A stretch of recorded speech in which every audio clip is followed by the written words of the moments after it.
Erie Canal was the first major waterway built in the United States. Opened in 1825, it crossed the state of New York from Buffalo near Niagara Falls in the west to Albany on the Hudson River in the east.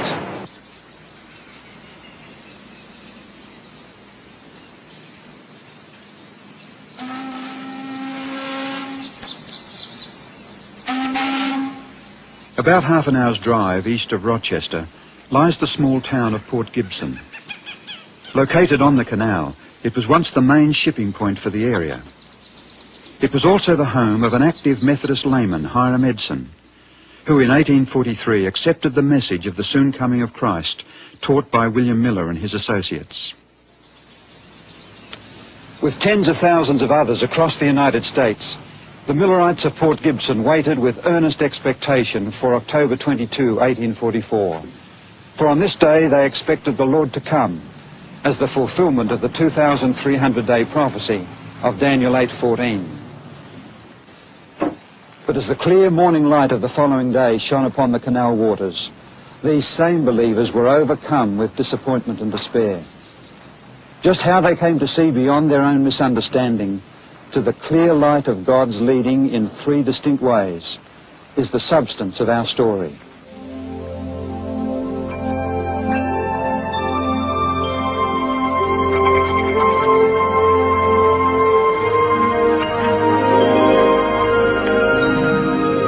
There were many Adventist believers who gathered at Hiram Edson's farm on October 22, 1844. Researchers established that this was his house, though rooms have been added on both sides since the time Edson lived here. On that cool October morning, the disappointment of Edson and his friends became all too real. That slips off the tongue mighty easily, young fella. I beg your pardon, sir? I don't think you have any idea how devastated we were. What do you mean? I'm telling you, we experienced the worst kind of doubt. Some of us with more bitterness than others. We wondered if the prophecies of Daniel were wrong. We wondered if maybe the Bible was a fairy tale. And some of us even wondered if there was still a God in heaven.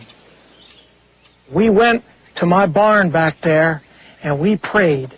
And after re-examining our faith, we decided that there had to be an answer to our dilemma. And what was that? Well, after we'd eaten breakfast, I suggested to young Owen Crozier that we visit some of our neighbors in the area here and see if we could encourage them a bit. I'm not sure if it was because of our fear of our mocking neighbors, but anyway, we headed out across my cornfield. All that corn. We'd been so sure of Christ's second coming that I'd left a whole crop standing in the field. Have an ear of New York's finest. Thank you. You're welcome. You know, as we walked along that morning, and I reviewed in my mind the events of the previous 24 hours, suddenly I stopped and looked up into heaven, and it seemed as if the heavens opened, and across my mind flashed the arrangement of the sanctuary. You know, we Millerites had been preaching the text until 2,300 days, then shall the sanctuary be cleansed. And we thought that that sanctuary was this earth. Well, later we realized that the Bible teaches that there's a sanctuary in heaven too. And Christ had moved like the high priest on the Day of Atonement from the holy place to the most holy place on October 22, 1844. Our Lord had a work to perform in heaven before returning to this earth. That's where Brother Miller had made his mistake. The Lord was good. He had heard our morning prayer. Well, so long, young fella. So long.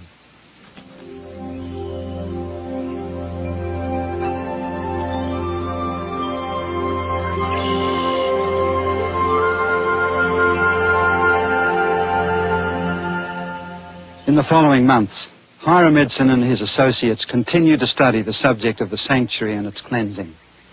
As they thought of their own experience, they marveled at the similarities between their own disappointment and that of the disciples at the time of Jesus' crucifixion. Eventually, Edson persuaded his friend Crozier to publish their findings in an extra edition of the Millerite journal, The Day Star, February 7, 1846.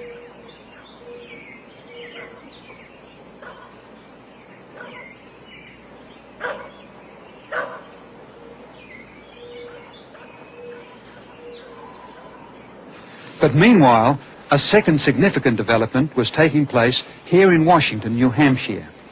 2 years earlier, in 1844, a Seventh-day Baptist lady had shared with a group of Millerite believers here her conviction that the seventh day of the week should be observed as the Sabbath.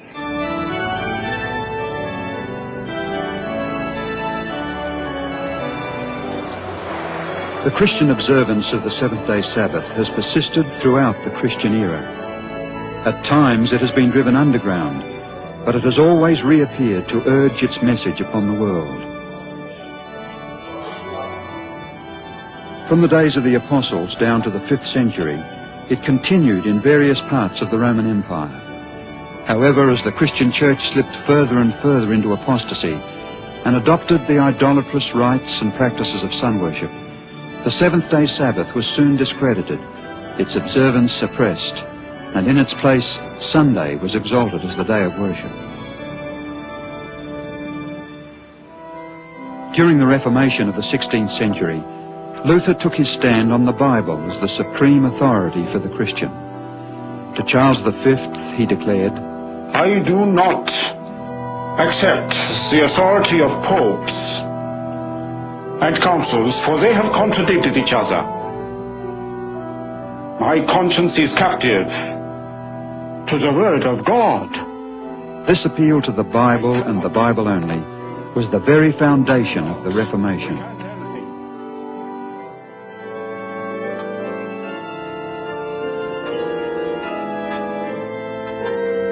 As the Reformation continued, dialogues soon arose within the Church over the question of Sunday and the Sabbath. The Sabbath keepers asserted that there was no Bible support for the observance of Sunday. As a result, the observance of the seventh-day Sabbath spread throughout Europe, including England.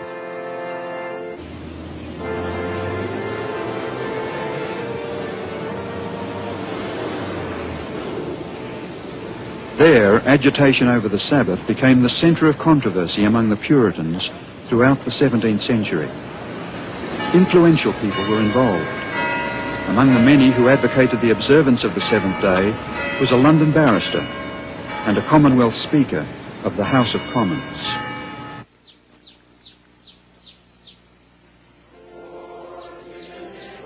By the mid-1660s, there were many congregations in England keeping the seventh day. A member of one of them was Dr. Peter Chamberlain, physician to 3 Stuart kings, James I, Charles I, and Charles II of England.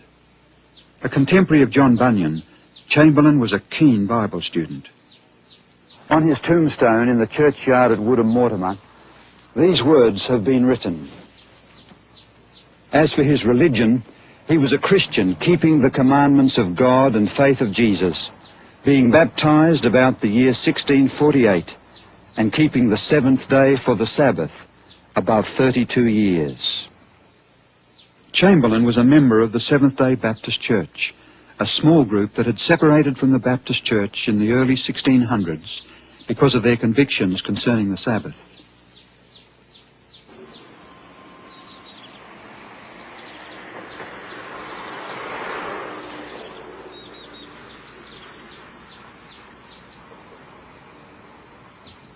In 1664, Stephen Mumford, a Seventh-day Baptist from England, emigrated to the New World. In 1671, he organized the first Seventh-day Baptist Church in America at Newport, Rhode Island. During the next 170 years, their influence spread throughout America until in 1843, Seventh-day Baptists numbered about 5,500. In that year, their General Conference voted on a most significant resolution.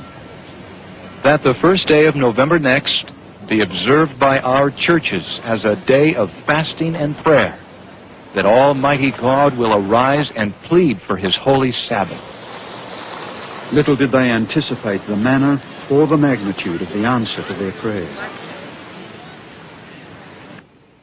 Within months of their day of prayer, a Seventh-day Baptist widow, Mrs. Rachel Oakes, decided to move to the little village of Washington, New Hampshire. Her 18-year-old daughter, Delight, had accepted a position there as a school teacher.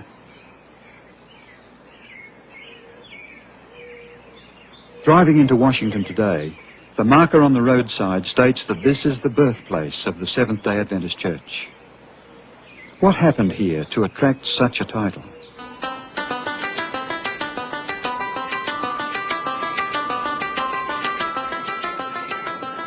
This sturdy wooden church is today located far from the town centre, but once it was set in the middle of a thriving farm community.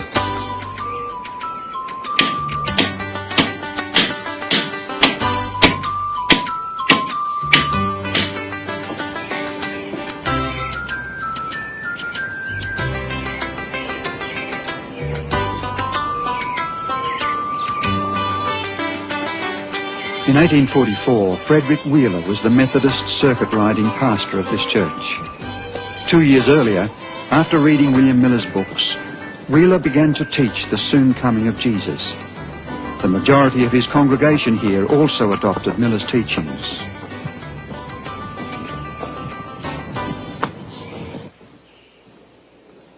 One Sunday morning, Wheeler was at this desk in the Washington, New Hampshire church, conducting the communion service.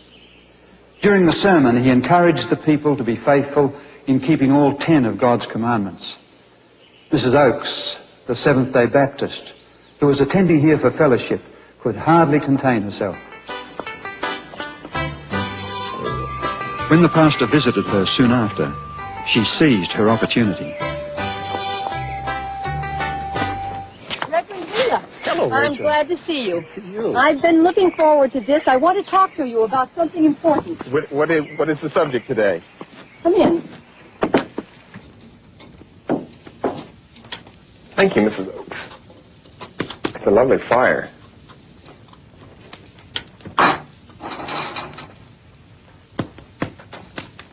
In Sunday service, Reverend Wheeler, you said that everyone who confesses Christ should obey all God's commandments.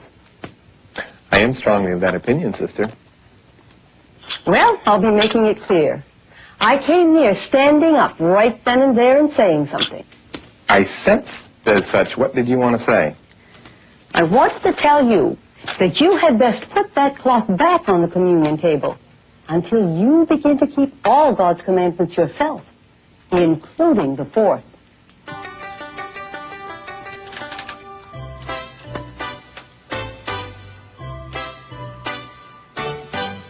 And so Frederick Wheeler was introduced to the Sabbath truth. Soon after, he kept his first Sabbath, preached a sermon on it, and thus became the first Sabbath-keeping Adventist minister.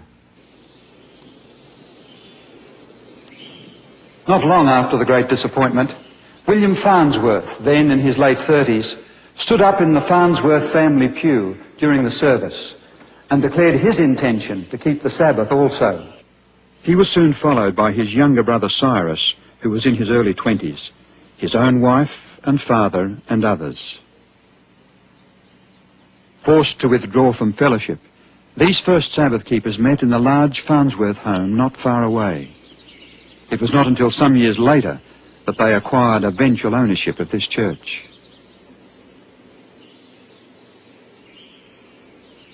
Adjacent to the church is the graveyard where many of these early Seventh-day Sabbath keepers lie buried.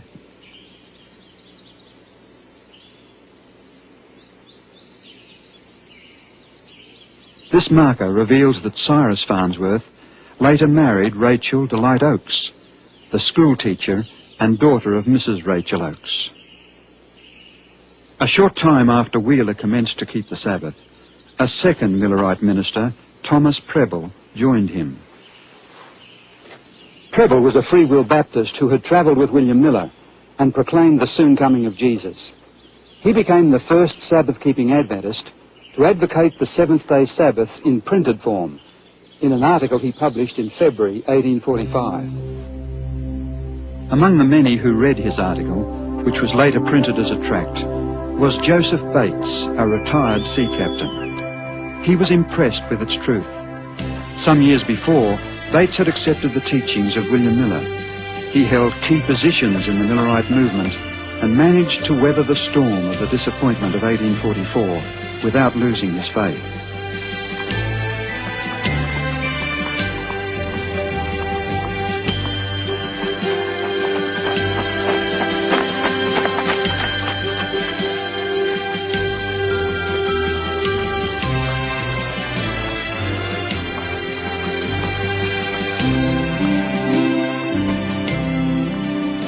Hearing of the company of Sabbath keepers in Washington, he journeyed there, but on the way met with Frederick Wheeler on his Hillsborough farm. The Sabbath, I'm just having difficulty. They studied the Bible together throughout the night. What I do study, I feel confident Next morning, they both went to Washington to Cyrus Farnsworth's home.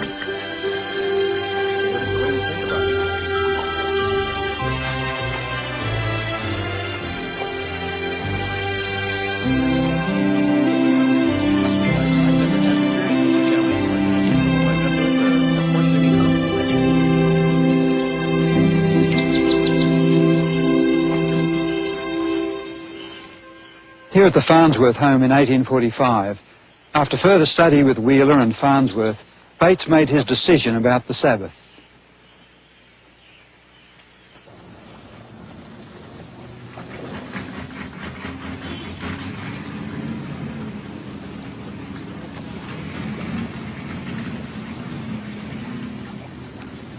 Returning home, Bates was crossing the bridge between Fairhaven and New Bedford, Massachusetts. Only the approaches to the bridge remain today. On the bridge, Bates met an old friend, James Madison Munro Hall, who asked him a question. "What's the news, Captain Bates?" The news is that the seventh day is the Sabbath of the Lord our God. And Bates devoted the remainder of his life to proclaiming that news. In August of 1846, Bates published his own tract, The Seventh-day Sabbath, a Perpetual Sign. Its contents pointed to a spiritual heritage received not only from the Seventh-day Baptists, but also from the English Puritans and others before them. It contained as well an important new idea that heralded the prophetic significance of the developing Seventh-day Adventist Church.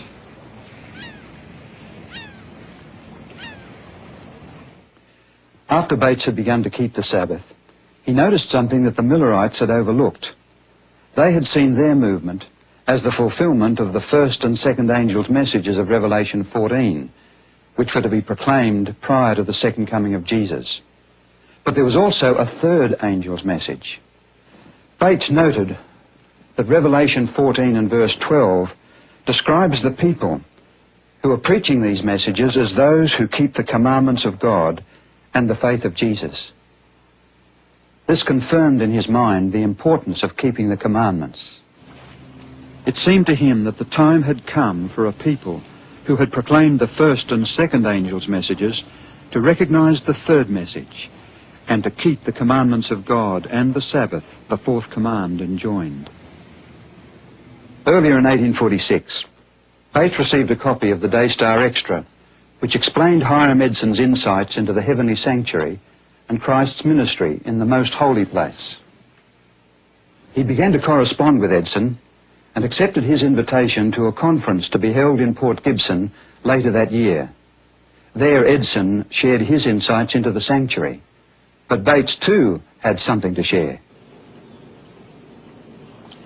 As Bates outlined his reasons for keeping the seventh-day Sabbath, Edson jumped to his feet and declared, "That is light and truth. The seventh day is the Sabbath, and I am with you to keep it." And keep it he did till the day of his death.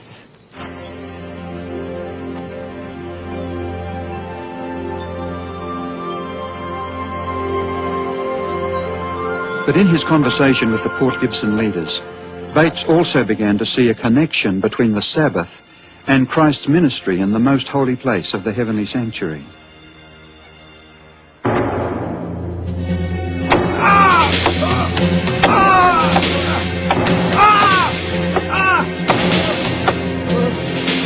Jesus was at the center of both teachings. In one, he was the all-sufficient sacrifice as God's Lamb, as well as High Priest, ministering the blood and cleansing the sanctuary. In the other, he was the creator of the world and giver of true rest. The 1846 conference was the first public expression of such a connection.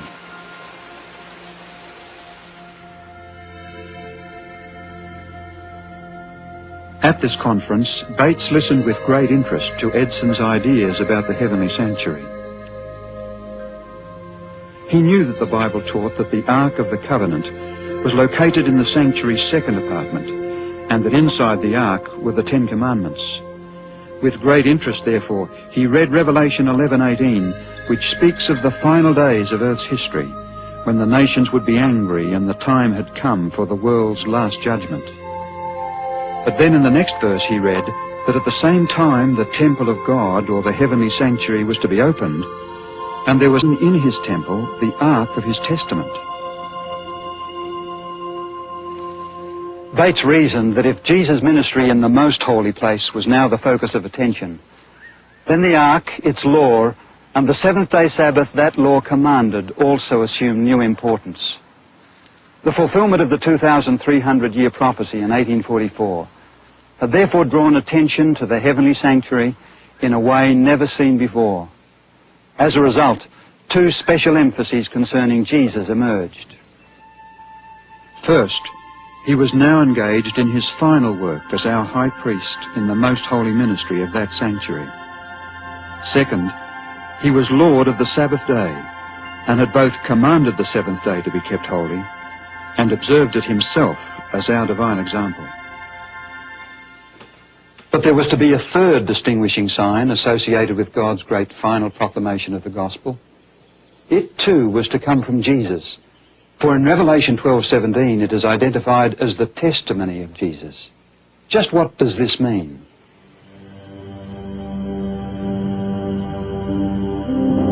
In Revelation 12, John describes the woman clothed with the sun representing the church. He sees her waiting for the birth of Jesus, then persecuted and led away into the wilderness, where God protects her for a period of 1,260 years. Verse 17 then says, "The dragon was enraged at the woman and went off to make war against the rest of her offspring who obey God's commandments and hold to the testimony of Jesus." A comparison between Revelation 19:10 and 22:8 reveals that the testimony of Jesus, declared to be the spirit of prophecy, operates through the prophets, those individuals he has chosen to speak his testimony to his people. The Old Testament prophet Joel records, "And afterward I will pour out my spirit on all people. Your sons and daughters will prophesy, your old men will dream dreams, your young men will see visions. Even on my servants, both men and women, I will pour out my spirit in those days." The context of these verses points to their ultimate fulfillment in the days before the coming of the great and dreadful day of the Lord. The 19th century reveals several impressive fulfillments of this prediction.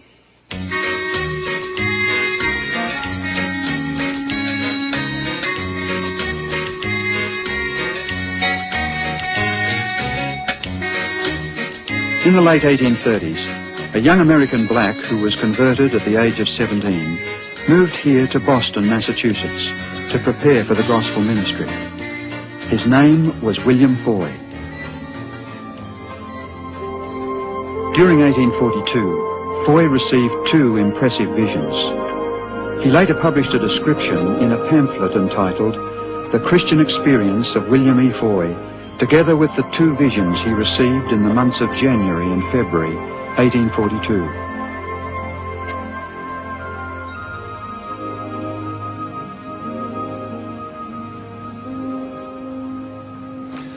On Tuesday evening, January 18, 1842, 23-year-old Foy was meeting with a group of Christians for prayer and Bible study here in Beacon Hill, Boston. During the meeting, he experienced the first of 4 visions. It lasted for 2.5 hours. during which a Dr. Cummings examined him and could find, and I quote, no appearance of life except around the heart. In his vision, Foy witnessed the rewards given to the righteous at the second coming and was shown the matchless beauty of heaven. He was hesitant to share his visions, for he knew the prejudice against blacks. But less than 3 weeks later, he was given another vision while meeting in a crowded church. This vision, lasting 12.5 hours, revealed the scenes of the great judgment day. It is with deep regret that I must now pass judgment upon your life. As a child, you were fortunate to have the benefit of God-fearing and loving parents. As the scenes passed before him, he saw that neither profession, politics, nor status can save, only a relationship with Christ. In fact, if notice had been taken of his vision concerning the pre-Advent judgment, perhaps the great disappointment 2 years later may have been softened, if not avoided altogether.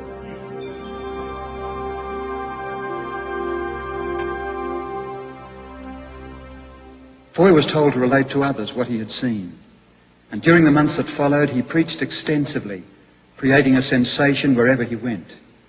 Vast crowds heard him tell of what he had seen of the heavenly world and the need to prepare for it. It appears that 2 more visions were given to him, including one revealing 3 steps to the heavenly city, which he did not understand. For nation shall rise against nation, and kingdom against kingdom. And there shall be famines, pestilences... No more visions were given to William Foy after the disappointment.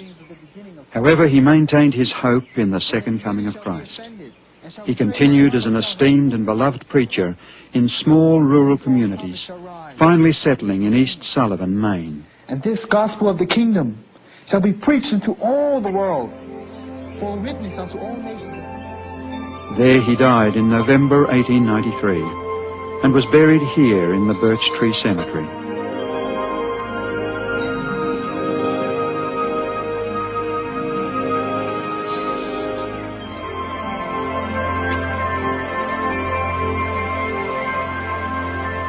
Shortly before the great disappointment, God placed the prophetic gift on another, Hazen Foss, who lived in Poland, Maine. He was 25 years old, well-educated, a good speaker, and a believer in the soon coming of Jesus.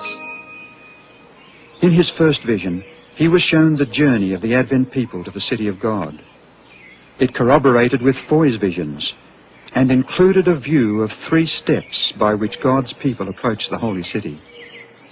After the disappointment, he was told to relate what he had seen. Fearing opposition, Foss refused. In the second vision, he was again urged to share what he had seen, but still he refused.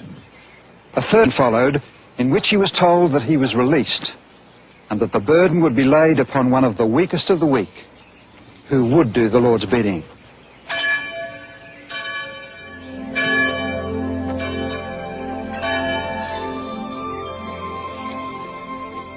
A few weeks later, Foss stood outside the door of a little chapel, listening to a miraculous story. He was urged to come into the meeting, but he refused. The manna, almonds, figs, pomegranates, and grapes, and the other fruit. I asked Jesus to let me eat of them. He said, not now. Those that eat of this fruit return to earth no more. You must go back and relate to others that I have revealed to you. Then an angel bore me gently down. What he heard was an account of a vision almost identical to the one given him. Who was it that Foss saw that night?